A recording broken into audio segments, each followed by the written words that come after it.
Ephesians say to know the love of God that is beyond knowledge.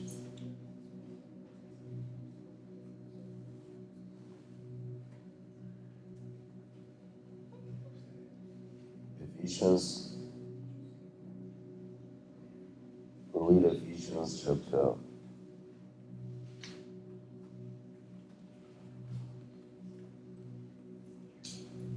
4. I think it's Ephesians chapter 3. Ephesians chapter 3.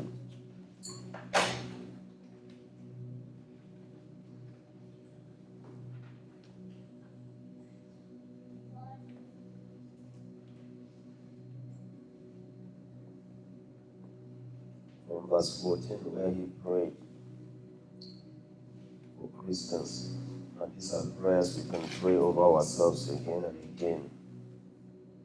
For this reason I bow my knees before the Father, from whom every family in heaven and on earth is named, that according to the riches of his glory he may grant you to be strengthened with power through his Spirit in your inner being, so that Christ may dwell in your hearts through faith, that you be rooted and grounded in love, may have strength to comprehend with all the saints what is the breadth and length and height and depth, and to know the love of Christ that surpasses knowledge, that you may be filled with all the fullness of God.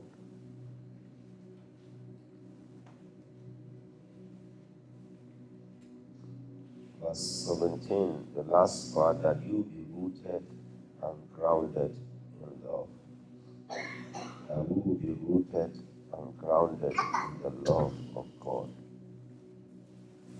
God doesn't have love. He is love. It's who he is. It's not that he have it. That is who he is. First John gave us that revelation that God is love. That is his personality. That is his being. That is his nature. And we have seen that the way he has loved us, the way he showed his love to us, by giving himself for us. He just did what is his nature. And that is the invitations he has invited us into. That we'll be able to know this love and become this love. He wants us to know it by experience, not just head knowledge. Because it's a knowing that knowledge is not enough to communicate it. Because it's about being, becoming. It's not just having information in your mind, in your head. It's about becoming like him. And that's what the Spirit of God speaking through Paul here. He said that you will be grounded and rooted in this love.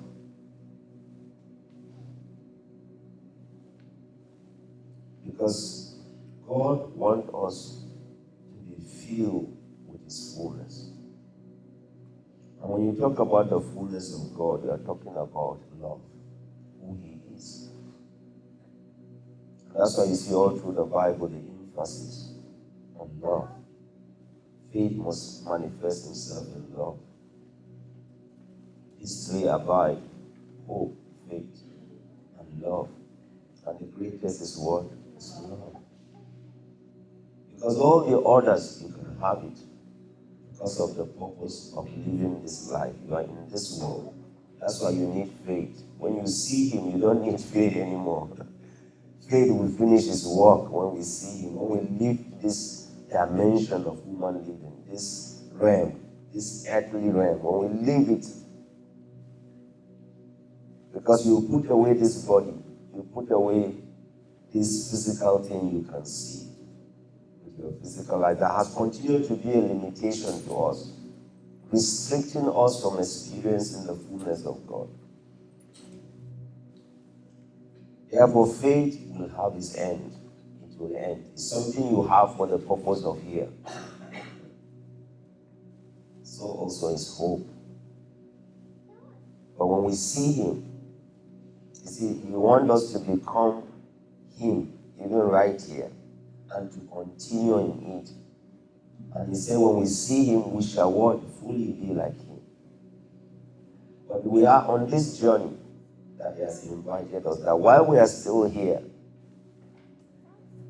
we can aim and we can long and we can continue to pursue this fullness.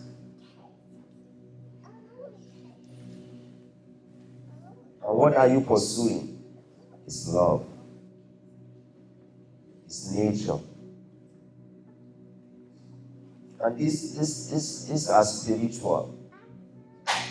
It is your spirit that can capture this truth. It is your spirit. It's meant for your spirit. And then from your spirit, it will begin to manifest even in the physical, in the body, in your actions, in your behavior, in your thought, in your thinking. Just like Jesus, the Word became flesh and dwelt among us. And He manifested that love, that endless, that love that words cannot fully describe it. By His action, He manifested it. By the things He did, He manifested it. Therefore, you see, God is looking and is asking, who loves me? Who is ready to swim in this ocean of love and be carried by this river of love? As I prayed, He put in my heart Romans chapter 8, verse 28. For God work all things together for what? For good. To them that love Him and are called according to His good purpose. To them that love Him. And in 1 Corinthians chapter 2, you see Him again capture this truth there. Verse 9. After saying that the world cannot understand this, cannot figure out this, He said, but as it is written, what no eyes have seen, neither ear heard, nor the heart of man imagined, what God has prepared for those who love Him. But that God work everything around, everything with those He loves. And then we also see that He has prepared, He has in store for them what eyes have not seen, what no man can imagine, those who love Him. Therefore, you see God, there is this commitment that He has for people who love Him, who decide to be like Him, to walk and live a life of love. Jesus speaking in John chapter 14, He said, if you love me, you obey my command. The language that God knows is the language of love. You understand it very, very well. Because that is His nature, that is who He is. But as we sang about His reckless love, the extent He has gone to show us how much He loves us. I hear Him say, He said, that is all I'm expecting of you. I am your example. I have shown you how to love. And that is the same thing I'm asking you to do with me. Love me the way I have loved you. Be ready to do anything for me, with me, because you love me. Be ready to go to any length, just I have done for you, that I went to all the length I'm ready to go to.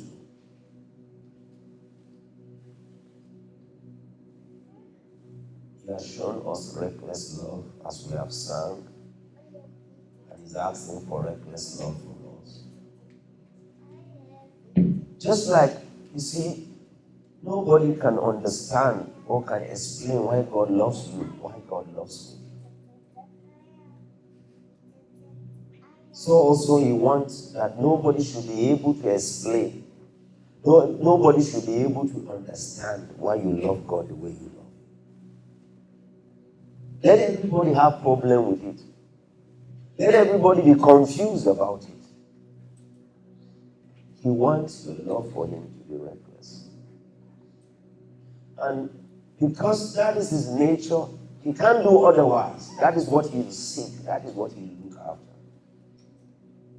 Your walk with Him, your journey with Him is depending on this love for Him. Your affection for Him. Your heart for Him.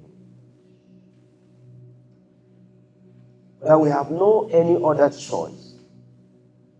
Because that is who He is. And that is the only way we can relate and connect with Him. To love Him. That is the language He knows. To love Him.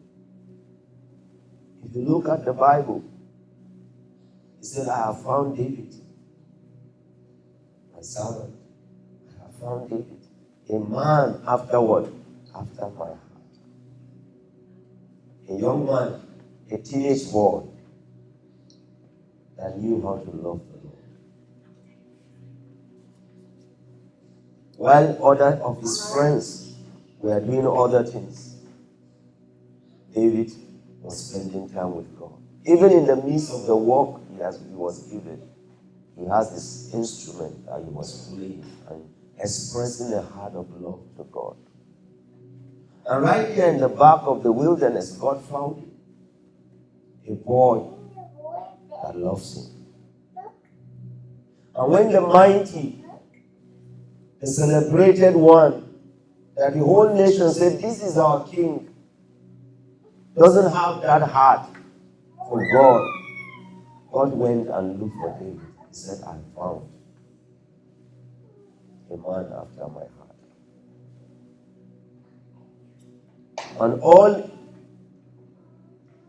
you need to do to understand how much David loved God, read the Psalm. Read the Psalm. See how he talks about God. My flesh and my heart long after God. When will I see him? This is one thing I desire. This is one thing I do. This will I seek after, that I will dwell in the house of the Lord. His love for God make him to always long just to be where God is.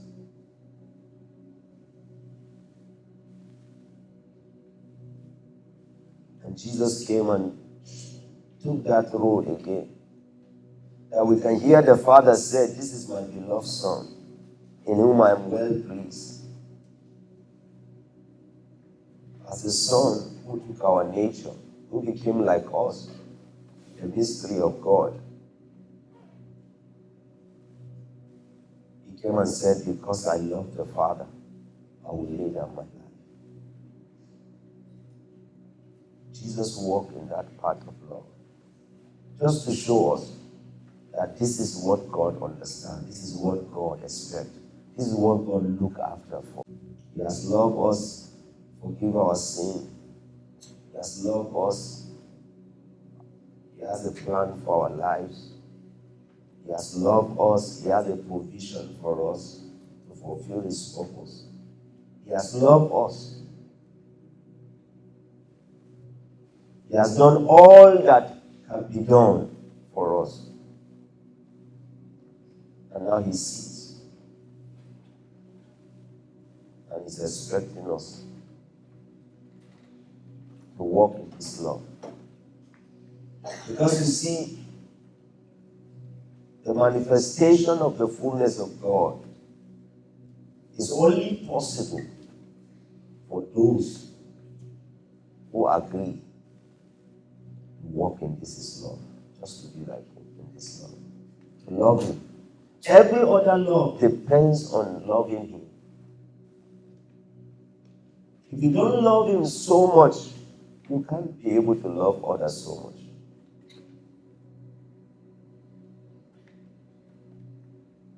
He spoke about love for Him first before He spoke about loving one another. John 14, then John 15, He said, love one another.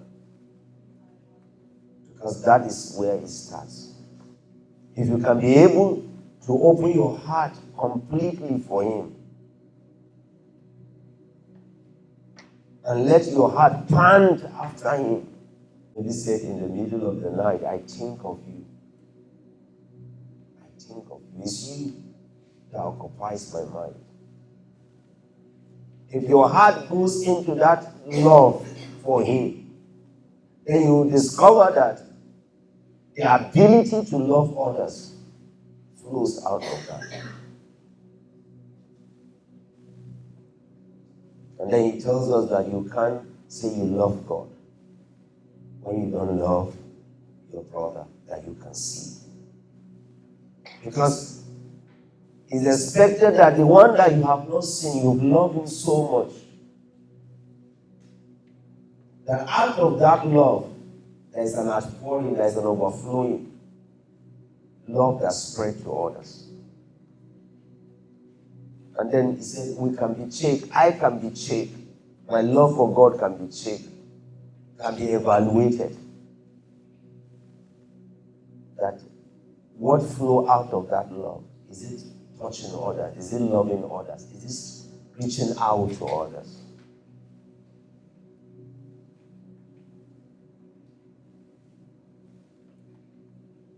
Someone has told me, said, I think I need to love people more. I need to love people more. Because he said, I react when I see, what people are doing, how people are just against God, how people just choose to be callous, just to be careless, and speak anyhow. And I said, what we all need is just a deeper love for the Lord, to know His love. Because if you are grounded in that love, the love for others will just flow. Like one of the lines of the song we sang, capturing Romans chapter 5. While we are His foe, we are His enemies. He loves us. But for you to be able to walk in that ability, that when people are outrightly your enemies, they are out to destroy you. They are out to pull you down. And to be able to love them like God, it has to come from Him. It has to come from Him.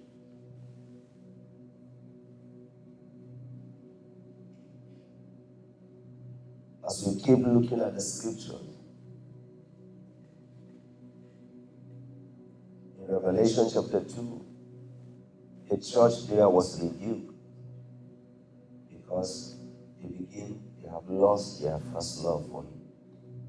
Even though it seems every other thing seems to be in shape, they have a form of godliness. But He said, you have left your first love, your love for Me. Because out of that love is supposed to come out the works we do. Everything we do is on the basis of that love for Him. We are not trying to tick, that, I have done this, I have done that, I have done that. That is not how God works. He wants whatever that you are doing in His name for Him to proceed out of that well of love for Him. And that's why you will see this as if it's a contradiction. How can someone be working for God? And God said, I don't recognize it. It's not pleasing to me. How can you see someone, sacrificing? Like 1 Corinthians 13 put it. He said, even if I lay down my life, I gave my body to be what? To be burned. To be put on fire. And I have no love. But everything that we must do for Him, it must be motivated. It must be generated from that love that we have for Him.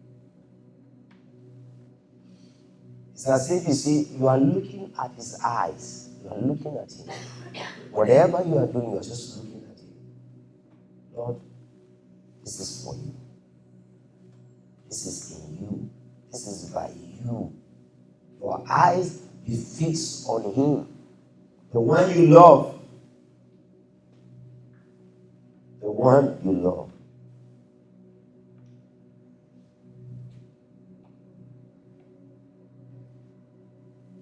Ketu Kuma stood up in the program and with tears in her eyes crying.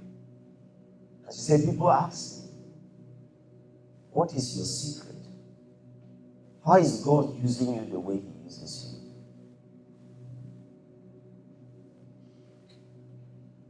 Because God did amazing things through our lives. She just lead people in worship. Cripples begin to get up. Nobody lay hands on them. Trauma, all kinds of things happen.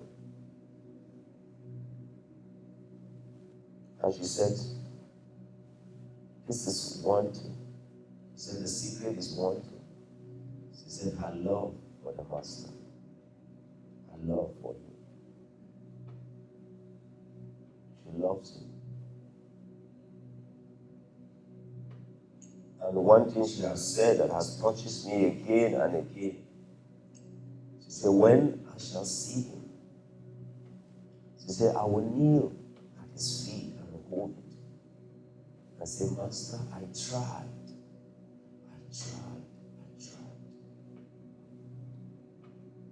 All she will see as she leaves this earth, as she walks on this earth, is Him.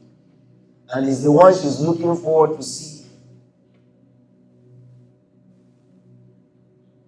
The world was celebrating her. People were writing. Government wanted to receive her, to welcome her. But she knew that everything that she enjoyed that was focused towards her is because of Him. And she didn't take her eyes off Him.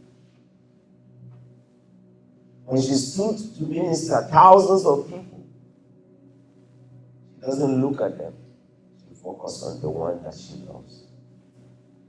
And she loves Him, and she worships Him, she adores Him. Don't ever take your eyes off Him. Let Him be your Lord. That is what secures you. That is what protects you. He's a being of love.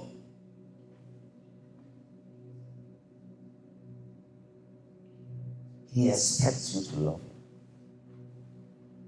He looks at your heart to see how deep is your love for Him. Not what you say in words, but what your heart communicates with His heart is beyond what words say. It's a heart thing. Deep called to deep. That you have a deep love for Him from the depths of your heart.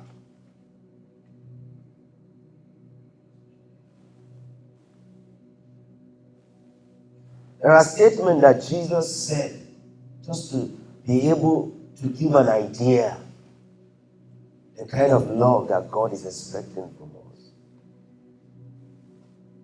Jesus will speak comparing it to every other things around you that will want your love, that correctly, rightly deserve your love. And Jesus will speak to tell you that when it comes to love for me, that is what must stand. That is what must be first.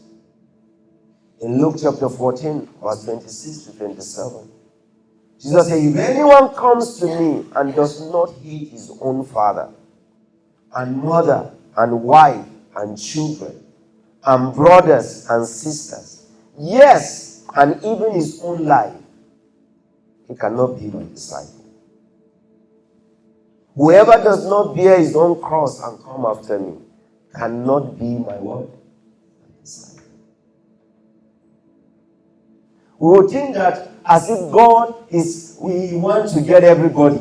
Everybody should just come and follow him. That is what we think, as the invitation of God looks like. Everyone who believes. Everyone is invited. But you see, when you come, he begins to tell you how it works with you. What he expects of you. He's in this place in Luke. Jesus said, gave an example that before you start a journey, you should know what it takes, what is involved. Give an example of going to war. Give an example of a builder. Say, before you start, you want to be sure that you have what it takes. Therefore, he says, journey with God, you must know that it can cost you. Because of your love for him, it will cost you. Whatever that want to stand on the way to stop you from loving him, to distract you from loving him, you say you must be ready to lose those things. You must be ready to hate those things. Because love for him is the highest.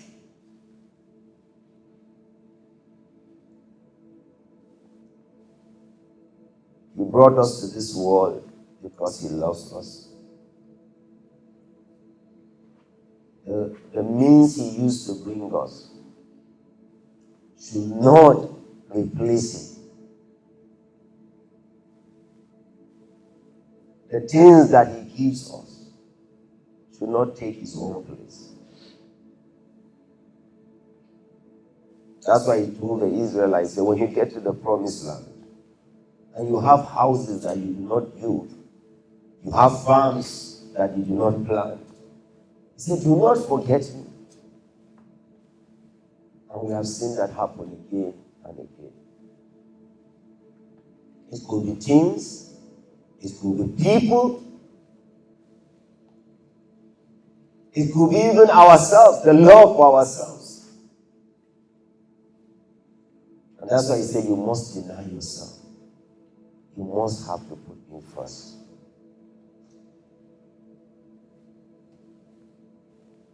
Before Jesus left after his resurrection, he taught Peter that lesson. 3 times he asked him, do you love me more than this? Do you love me? Do you love me? God is looking for those who will be addicted to him. The people that God works with, the people that God uses, are people who are deeply in love with him. And he knows, because that is his nature, is love. He knows when it is not love. He knows. And when he said to David, I have found David, a man after my own heart, then we saw how David lived his life. That he didn't want anything to temper with that love for God. It was David that when even God told him that, see David, I know you want to build a house for me. I know you want to do it. But it's not you that will do it. David didn't say, oh, okay, that is the end. Thank you, Lord.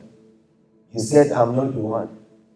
But you see, in 1 Chronicles 29, verse 3, 1 Chronicles 29, verse 3, look at what the scriptures say in the King James.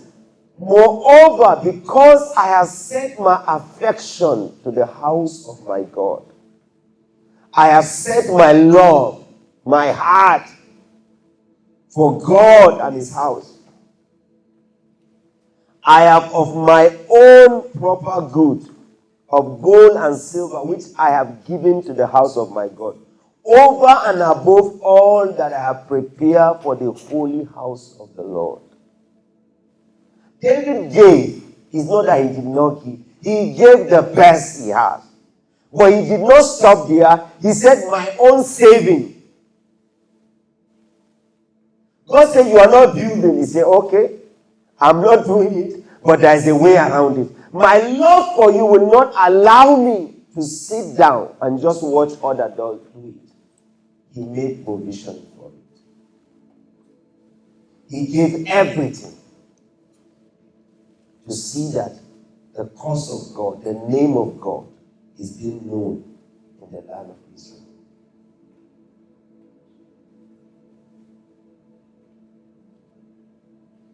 Therefore, you see that our actions will show.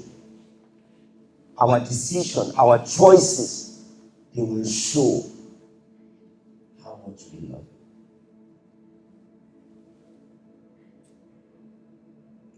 I love you. For your mercy never fails me. All my days I've been held in your hand. From the moment that I wake up until I lay my head, I will sing of the goodness of God. And all my life you have been faithful. And all my life you have been so, so good. With every breath that I am able, I will sing of the goodness of God. I love your word. You have kept me through the fire, through darkest night. You are closer like no other. I know you as a father. I know you as a friend. I have lived in the goodness of God. And all my life you have been faithful. All my life. And all my life you have been so, so good. With every breath that I am able, I will sing of the goodness of God. They that love the Lord keep reminding themselves of the things He has done for them. They never lose sight of it. Because you see, life will always want to cloud your mind and your vision with what God is not doing, with all the negative things that is going on. But you see, they that want to protect their love for God will always focus on what He has done. They will always remind themselves of how much God has loved them. That is the secret. You keep reminding yourself of His love. Therefore, when others are telling you and you are tempted to think that you are doing too much, because there's nothing like that when it comes to God. There's nothing like I'm doing too much. You just remind yourself that He has done what is more than too much. He loves me. I cannot say why. Just keep reminding yourself. He loves me. I cannot say why. On Calvary tree, He suffered for me. He loves me. I cannot say why. Allow your love day and night to be poured out for Him. When that woman came and broke the alabaster on the feet of Jesus, He recognized it. He said, she loved much because she has been forgiven what? Much. He knows. He knows those who can always remind themselves that He has done so much for them.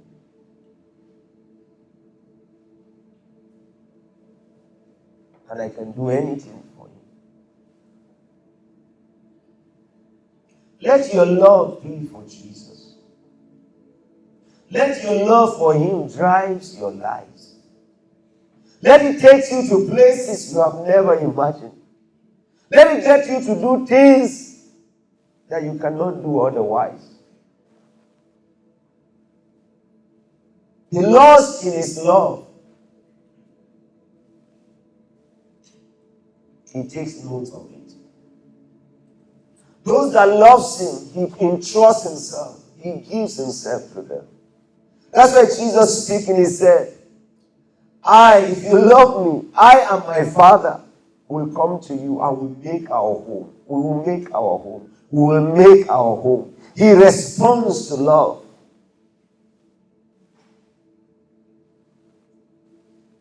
He's asking you to come into His love. He has loved you.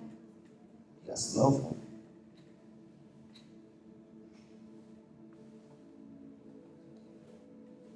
The only answer we have to this world is our love for Him.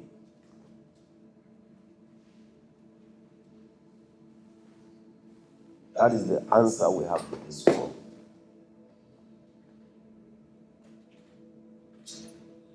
You know, when I think about how people have loved this God and the things they have done, the craziest things they have done,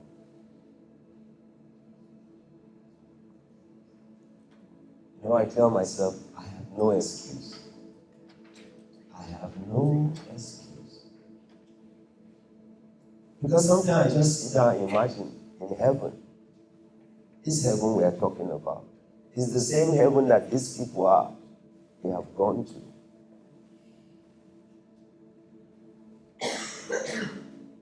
They love Him and they lay down their life for Him. Many lost everything. Many, it cost them even their own lives. They died. And they did it joyfully. They did it with not holding back.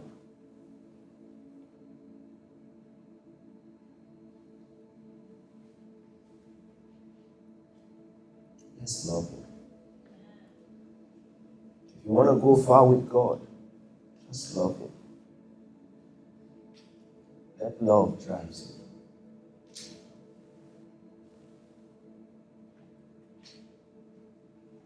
Lord, we thank you. Thank you for this reminder again today to love you, to live a life of love for you. Thank you for showing us in your word that you have a special place for those who love you. He said, those who love you, you work all things for good for them. Those who love you, you have what eyes have not seen, what ears have not heard, but no mind can conceive. Those who love you, you come and make your home with them.